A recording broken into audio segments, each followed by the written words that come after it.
Alright, my correct people, I don't come your side again with another ogbonge and legitimate informate wey I go like share give all of una. Like this now, my correct people, the leader of the indigenous people of Biafra will be Mr. Nnamdi Kanu. This man no get joy in the para well for inside court. As him stand up to address the court, Oga Nnamdi Kanu, he begin the para straight they give the judge. He begin accuse the government lawyer will be Awomolo. Say the man they go against the provisions of the Terrorism Prevention Act. He come dey holla dey give the man say he na terrorist, say he no get any power to try am. Say the law talk am sef for inside section 23F of the Terrorism Prevention Act. Say anybody wey try anybody against the provisions of the law or against any treaty wey Nigeria be signatory to, say that person na terrorist. So therefore the lawyer na terrorist na him be, and he don dey for detention for 3 years for wetin Kanu na wetin Nnamdi Kanu dey yarn dey give Awomolo. And this now they come just after Justice Binta Nyako of the Federal High Court for Abuja can reject the application to transfer Nnamdi Kanu to house arrest. No be small matter, my correct people. Justice Binta Nyako talk say she don rule on the same application several times and she no go change her ruling. The ruling be say the DSS custody remain the safest place where the accused person go dey. Say any attempt now to file this application again, say im go find am as abuse of court process. She said the only option wey dey open to the defence na to take the matter on appeal. Then on the issue of whether Nnamdi Kanu jump bail, Justice Binta Nyako come talk say she be don also rule say Nnamdi Kanu jump bail. The court say she be don order say make Nnamdi Kanu shorties dem make dem go forfeit the bail bond wey dem be agree on. The only reason now wey make them never forfeit the bail bond na because them appeal the decision. So bringing this application now before am again, say e no dey necessary at all. Say if e happen again, say im go hold am as abuse of court process. Na so Justice Binta Nyako take reply on the matter of jumping bail concerning Nnamdi Kanu, give Nnamdi Kanu counsel.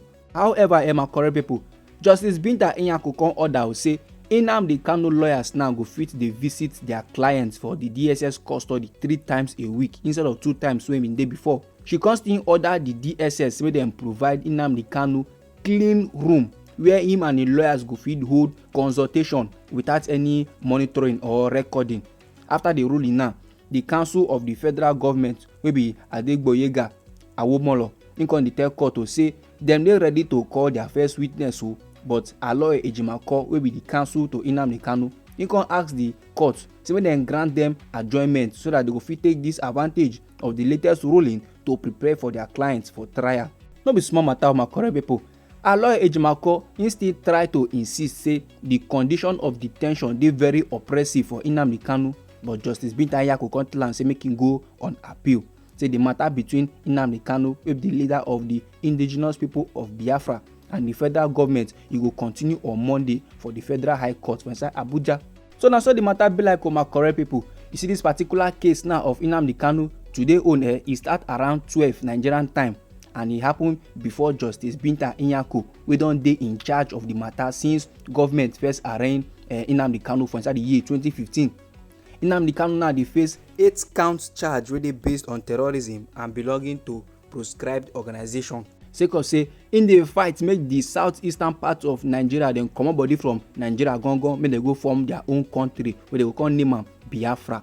And abeg make una hear me o, because e dey important to note say since the Nigerian government dem rearrest Nnamdi Kanu for inside the country wey dem know as Kenya for inside the month of June for the year 2021, im trial never actually resume sake of the many complaints wey im lawyers dey make against the Department of State Services wey be DSS, where Nnamdi Kanu now dey currently detained. Aloy Ejimako wey dey usually talk on behalf of Nnamdi Kanu dey allege say im clients never dey ready for trial because the DSS no dey allow them, no dey give them unhindered access. That is to say, anytime wey the council of Nnamdi Kanu wan go see Nnamdi Kanu to take prepare for this particular trial, the DSS now they come dey monitor, they come dey torchlight, they come dey put their mouth for where e no belong, they come dey poke nose. They go like to know wetin the council of Nnamdi Kanu dey talk with Nnamdi Kanu, and those kind of stuff then e no make sense.